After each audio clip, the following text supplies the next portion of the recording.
"Your mother is dead," the woman said, "and nobody in this house will say so." The Duke of Draycott stopped dead in the schoolroom passage with his hand on the door. It was a plain voice, low, unhurried, and it went on talking in the room beyond as though it were discussing the weather. "They say she is gone. They say she is at rest, and that she watches over you, and that you must be a brave fellow. And I dare say every one of 'em means it kindly, and every one of them is frightened of you, and so they say a great many things and none of them are true." A pause. "So here is the true one. Your mother died in the spring before last. She is not coming back. It is the worst thing that has ever happened to you, and it is very likely the worst thing that ever will, and you are quite right to be angry about it." Miles Ashcombe, 5th Duke of Draycott, stood in the cold stone passage of his own house and did not breathe. Nobody had said the word in that house for 18 months. Nobody. Not the servants, not his mother, not the physicians, not the 2 governesses who had come and gone. The whole vast machinery of Draycott had closed round the fact of Eleanor's death like flesh growing over a splinter, and everyone had agreed, without ever once agreeing aloud, to speak of it in the language one uses for a change in the weather. And a woman he had not identified was sitting in his son's schoolroom saying it flat out to a boy of 6 who had not spoken a word since the funeral. He should have gone in. He knew he should have gone in. He put his eye to the crack of the door instead. She had her back half to him. A plain grey stuff gown, no ornament, a spill of brown hair pinned up in a hurry and coming down at the nape. She was sitting on the floor on the bare boards, with her knees up under her skirts, quite unbothered by the indignity of it, and she was not looking at his son at all. Tobias was under the table. He had been under the table for 18 months in one way or another.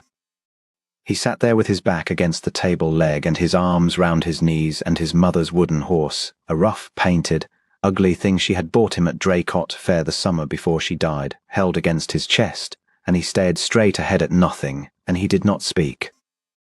3 governesses had tried to coax him out. 2 physicians had recommended firmness. His grandmother had wept over him, the vicar had prayed, and the Duke of Draycott, who had faced a French battalion at 19 and never once been afraid of anything until the 2nd of April in the year before last, came up to that schoolroom every night at 7 o'clock and stood in the doorway and looked at his son and could not, for the life of him, think of one single thing to say. The woman on the floor was not coaxing. "I shall sit here," she said, "because the boards are perfectly comfortable and I have nothing else to do. You need not come out. You need not talk to me. If you would rather I went away, knock on the table with your hand, and I shall go at once and not come back, and I shall not be offended, and I shall not tell anybody." Silence. Miles counted the seconds. 15. No knock came. "Good," said the woman comfortably. "Then I shall stay, and I am going to tell you about a horse." And she did. She sat on the floor of that schoolroom for 40 minutes and told his son, in that plain, unhurried voice, the entire history of a dreadful little cob she had once been made to ride as a girl, a beast called Bishop, who bit, who could not be got past a gate, who once ate a curate's hat and once put her over his head into a duck pond in front of the whole of her father's congregation. She did not make it pretty. She did not make it a moral. She simply told it with the dry, exact, straight-faced relish of a woman who found the world funny, and at the duck pond Miles heard from under the table something that stopped his heart in his chest, a breath, a snort.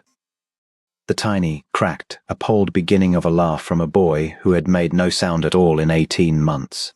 The Duke of Draycott put his hand flat on the wall of the passage and leaned on it. "There," said the woman, getting up and shaking out her skirts. "That is enough of me for one day. I shall be here tomorrow at 11, if you should like it. You may still knock if you would rather I did not come." And she walked out of the schoolroom, straight into him. She was not a beauty. That was his first coherent thought, and he was ashamed of it for the rest of his life. She was perhaps 26, brown-haired, sun-freckled across the nose, with a wide mouth and a pair of extremely level hazel eyes, and she stopped in the doorway and looked up at him and did not curtsy for a full second. She was busy calculating exactly how long he had been standing there. Then she curtsied. "Your Grace, you are—" His voice came out wrong. He tried again. "Forgive me, I do not know your name." "Beatrix Lowell, Your Grace. I am companion to Lady Corisande Hexam." A very slight pause. "We came on Tuesday." "Tuesday." There had been 11 people in his drawing room on Tuesday, and he had shaken hands with all of them and could not have told you one face from another. "Miss Lowell," said Miles, "who gave you leave to go into my son's schoolroom?" He heard how it sounded. He saw her hear it. Her chin came up half an inch. "Nobody, Your Grace," she said. "I was in the long gallery on Wednesday afternoon, and he was sitting in the window seat behind the curtain, and he had been crying, and there was nobody with him. He did not want me. I went away. I came back yesterday, and I came back today, and I shall come back tomorrow at 11, and if Your Grace forbids it I shall of course obey you, and I shall be very sorry. The passage was very cold." "Miss Lowell," said the Duke of Draycott, "are you aware that my son has not spoken since his mother's funeral?" "Yes. Every physician in the county has seen him. His grandmother has begged him. I have." He stopped. "Yes," said Miss Lowell again, and her voice changed. It went gentle for the first time, and he found he could hardly bear it. "Your Grace, may I say a thing that will get me dismissed?" "You may say what you like." "He is not ill," she said. "He is grieving.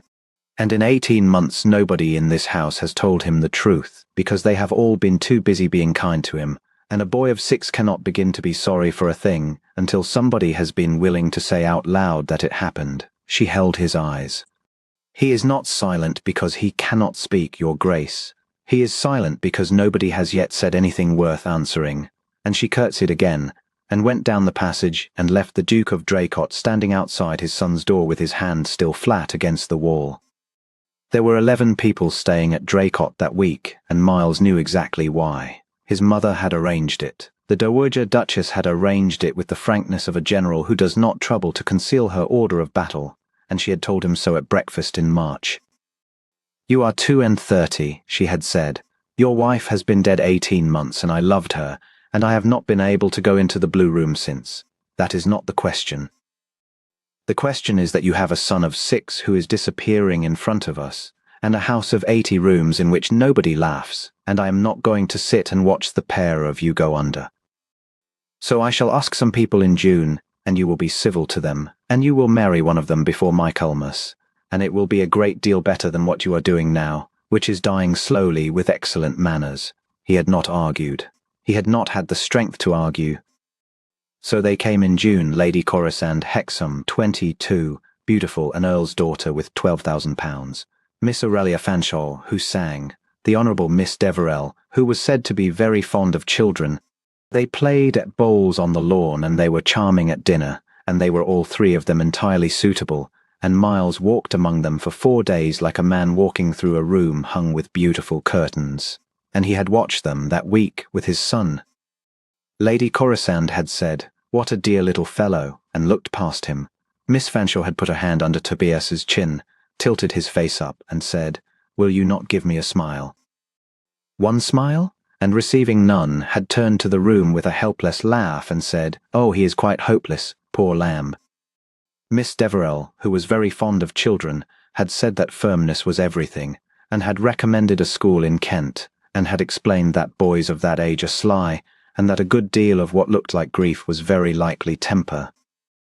And Beatrix Lowell, the companion, the poor relation, the woman who came in to dinner last and sat below the salt and had not been spoken to by anybody in 4 days, had gone into the schoolroom uninvited and sat down on the floor, and told his son that his mother was dead.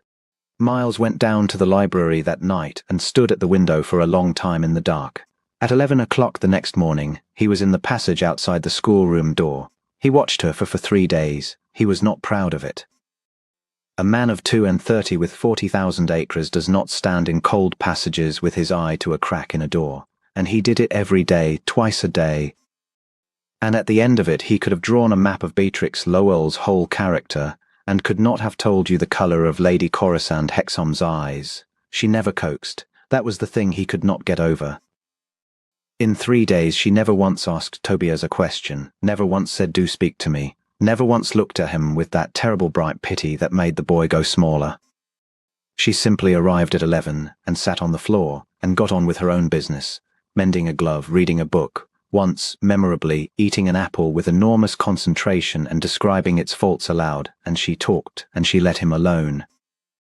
On the second day, Tobias came out from under the table and sat on the hearthrug 3 feet from her, with his back to her, and did not go away. On the third day, she brought a piece of wood and a knife. "I am no good at this," she said, sitting down on the boards. "My father was. He used to make things for the poor children at Christmas, and they were shockingly bad, and the children were far too polite to say so." She turned the wood over. "I am going to try to make a dog. It will not look like a dog. I shall not mind." Silence. She whittled for 20 minutes. And then, out of the corner of his eye, through the crack of the door, Miles saw his son get up off the hearthrug and walk over, and stand beside her, and look down at the thing in her hands for a long moment. And then Tobias put out one small hand and, very carefully, turned the piece of wood the other way up. "Ah," said Beatrix Lowell, without looking at him, without the smallest change in her voice. "Yes, you are quite right. The legs go there. Thank you." The Duke of Draycott walked away down the passage and had to stop halfway and stand with his hand over his eyes. It was Lady Corisande who told him what she thought of her companion, and she did it on the Friday, on the terrace in the sun, believing that she was being amusing. "Miss Lowell," she said, "oh, Beatrix is quite invaluable. My mother took her when her father died, a parson, you know, in Dorset, 9 children and nothing left, which is what comes of being a good man." She laughed. "She is a dear creature, but she has no notion of her position. She talks to the servants as though they were people. She has been up in your schoolroom this week, has she not? I have told her a dozen times it will not do. But she cannot help herself. It is the way she was brought up. Anything that is broken, she must be picking it up." A little shrug. "One does not like to be unkind, but I have often thought that a woman with no prospects had better learn to sit still." Set down his glass on the balustrade. "Lady Corisande," he said, "do you know why there is an empty stool at the table in my nursery?"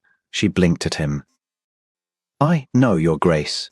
Because my wife used to sit on it," said the Duke of Draycott, "every evening at 6 o'clock, while my son had his supper. She sat on the low stool and not on the chair, because she said the chair made her too tall for conversation.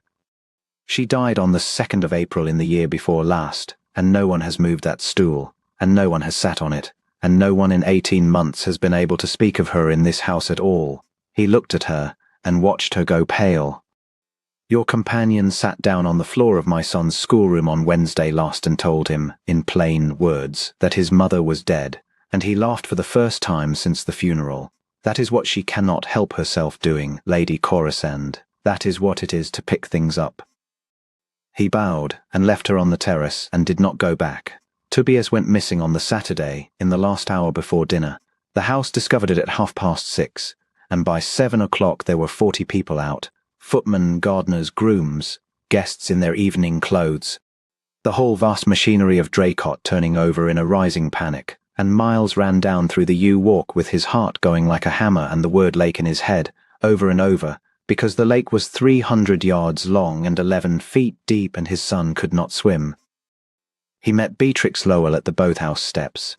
She had her skirts up in one hand and she was running, and she was going the wrong way, away from the lake, up toward the ridge, toward the church. "Miss Lowell, he is not at the water." She did not stop. "Your Grace, he is not at the water. He has never once gone near the water. He is afraid of it. He told me so." Miles caught her arm. "He told you on the wood," she said. "On the piece of wood. He drew it, the lake, and a cross through it."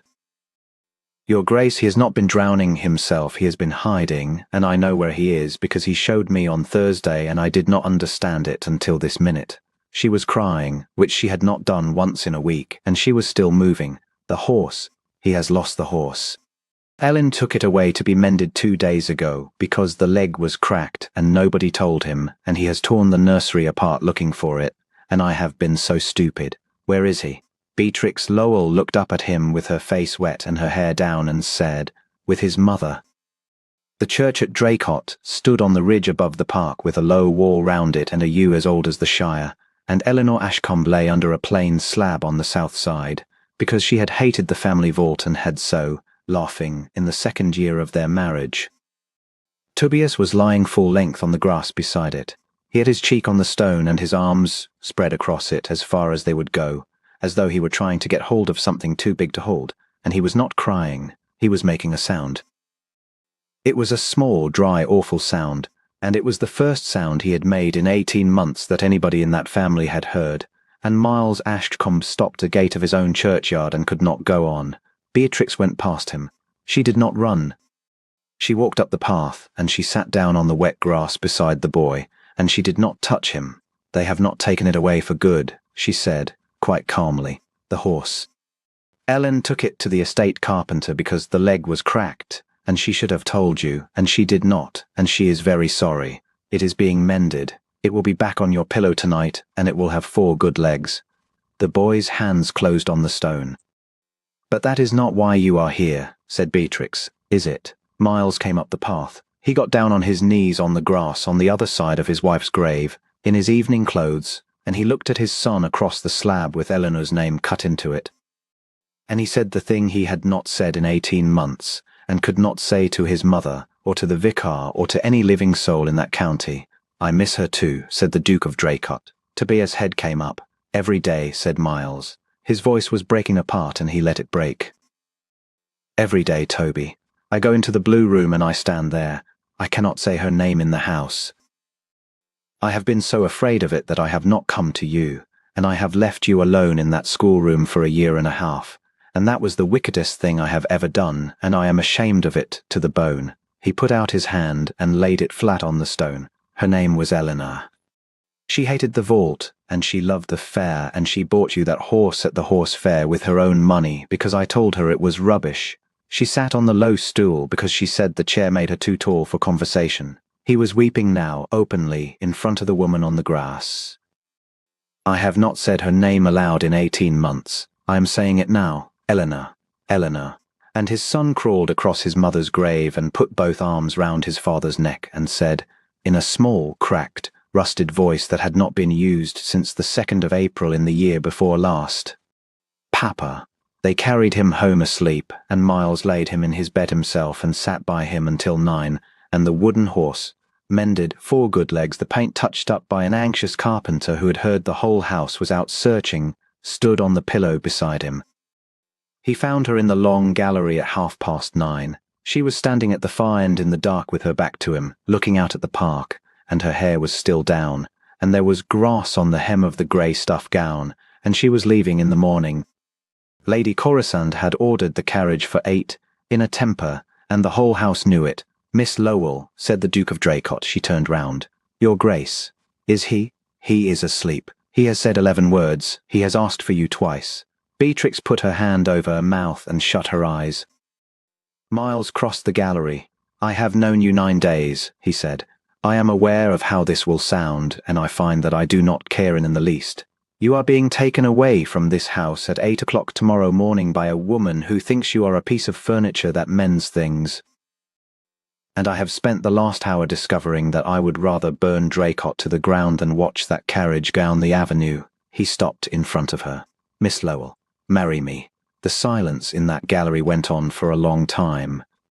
Beatrix Lowell, parson's daughter of Dorset, 9 children and nothing left, looked up at the Duke of Draycott with her face still marked with tears, and Miles watched her, quite clearly and unmistakably, decide to say no. She said, "No," she said again, and her voice was not steady at all. "Your Grace, no. And I am going to tell you exactly why, and then I am to go to bed, because I have been crying in a churchyard and I am not fit to be looked at. Miss Lowell, you are not asking for me." She said it flatly, the way she had told a boy of 6 that his mother was dead. "You are asking for the woman who got your son to speak. And I understand it, and I am not offended, and I think it does you nothing but credit. You have just had the best hour of 2 years, and I am standing in the middle of it, and you would like to keep me, the way one keeps a physician who has saved a life." She drew a breath.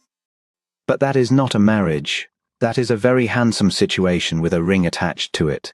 And in 3 years, when Toby is 9 and running about and perfectly well and does not need anybody, you will look across the table at a plain woman with freckles whom you have known 9 days, and you will be civil to me for the rest of your life, and I have watched a great many women be treated civilly, and I would rather scrub floors." Stood there.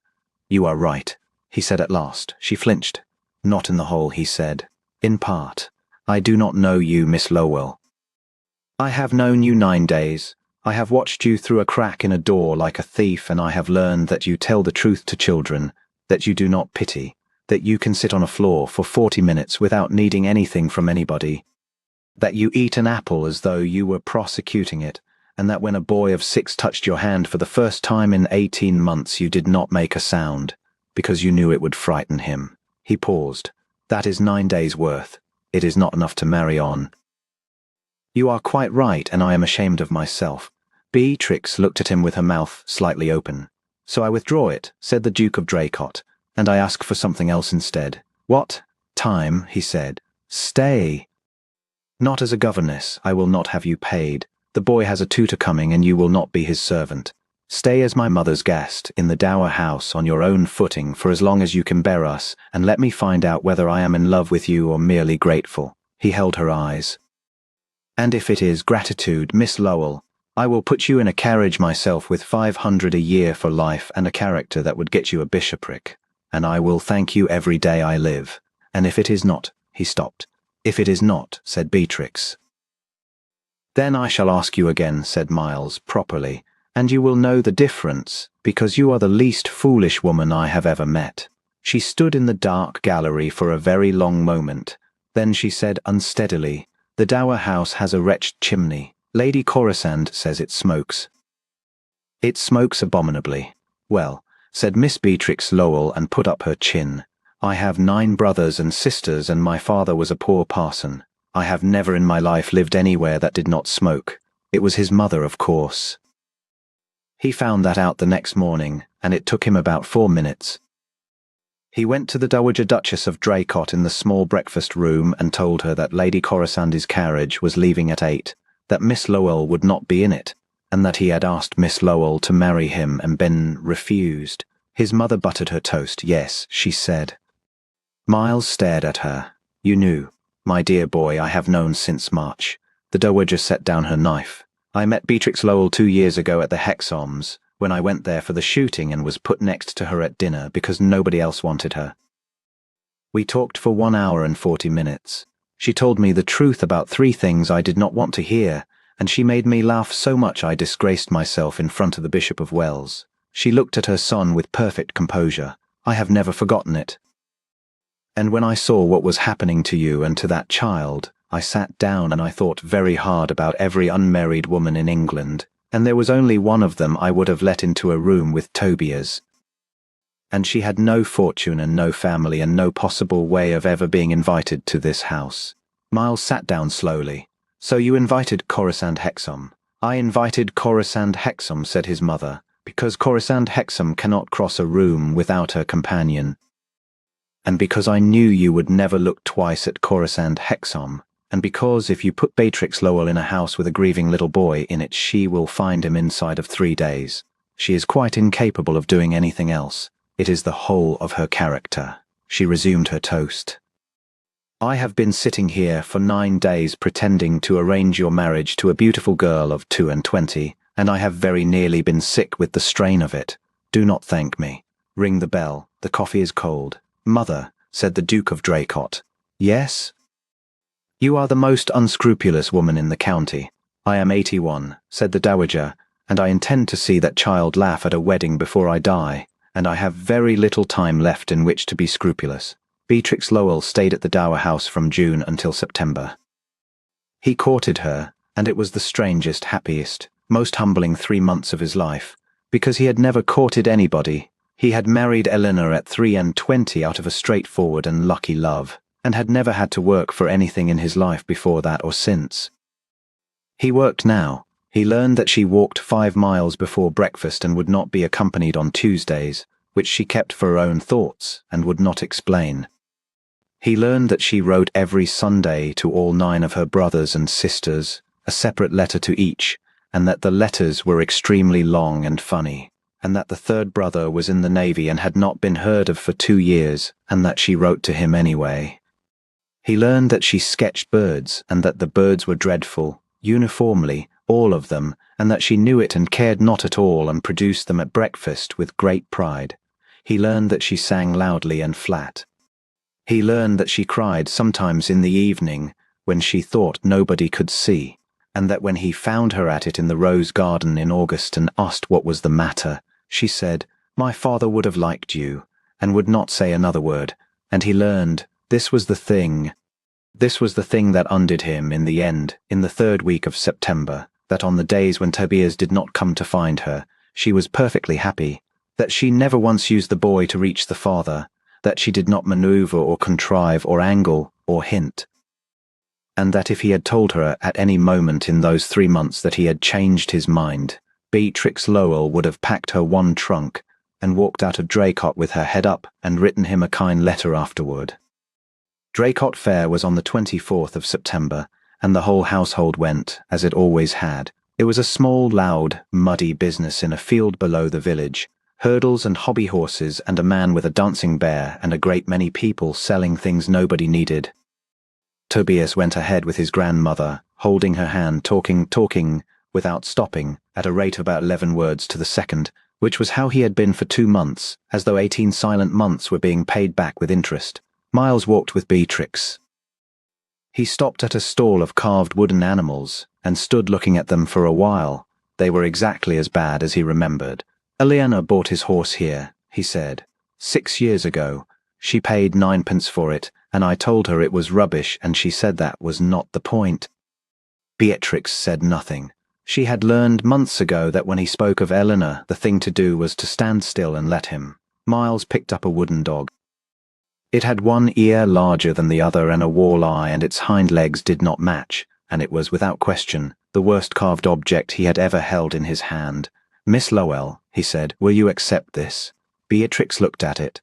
It is a disgrace, she said. It is. It has a squint. It has.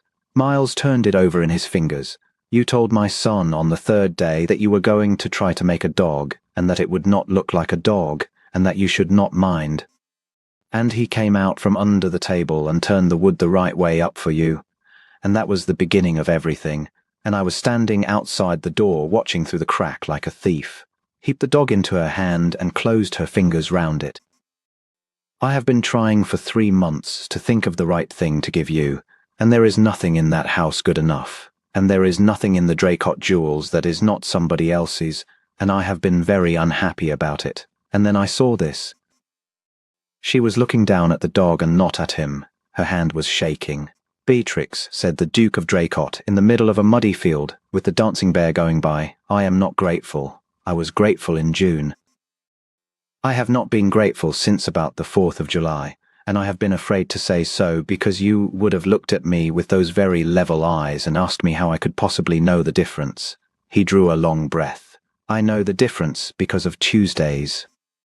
You walk 5 miles alone on Tuesdays and you will not tell me why, and I have discovered that I do not want to be told. I want you to have Tuesdays for the next 40 years. A grateful man wants to keep a physician. I want to know what you think about on Tuesdays, and I want never to be told, and I want to be the man who is sitting in the house when you come back. His voice went, marry me, not for Toby.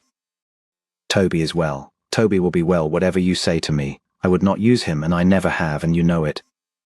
Marry me because I am 32, and I have been dead for 2 years, and I woke up in a cold passage listening to a woman on the floor of a schoolroom telling my son the truth, and I have not been able to look away since. Marry me and take this dreadful dog and say something, Beatrix, 'cause I am going to be sick in front of the whole village. Beatrix Lowell stood in the mud of Draycott Fair with a 9-penny wooden dog in her fist. You have made me cry at a fair. Yes. In front of the bear. Yes. Miles, said Beatrix, and it was the first time she had ever used his name, and she said it as though she had been saving it. Yes. Yes, of course. Yes. They were married in the church on the ridge in November, and the whole dale came, and the bride's 9 brothers and sisters filled 2 pews and sang flat, every one of them gloriously, at the top of their lungs. Tobias Ashcombe, aged 7, walked in front of his father down the aisle carrying the ring on a cushion, and talked the entire way, and had to be silenced twice, and the Dowager Duchess of Draycott laughed so hard in the front pew that she had to be given her salts. There was one thing. On the first evening at 6 o'clock, the new Duchess of Draycott came up to the nursery for the boys' supper, and stopped in the doorway, and looked at the low stool by the table that had not been sat on in 2 years. Then she went and fetched a plain rush-bottomed chair from the passage, and set it down beside the stool, and sat on that instead. Tobias looked at the empty stool, then at her. That is your mother's, said Beatrix. It stays. It is hers, and it will always be hers, and when you are grown and I am an old woman, it will still be standing in this room, and if any housemaid ever moves it, she will answer to me. She unfolded her napkin. But if you should ever like to tell me about her, about the fair, or the horse, or the way she sat on it, because she said the chair made her too tall for conversation, I should like to hear it very much. There is no hurry. I am going to be here a long time. The Duke of Draycott, standing unseen in the passage with his hand flat against the wall, as he had once stood listening to a woman on a schoolroom floor, heard his son begin, in a small voice, to talk about his mother. He did not go in. He stood in the cold stone passage of his own house, in the warm light coming through the door, and listened to the two of them for a long time, and then he went down to dinner, and told his mother that she was the most unscrupulous woman in England, and kissed her on the top of her head.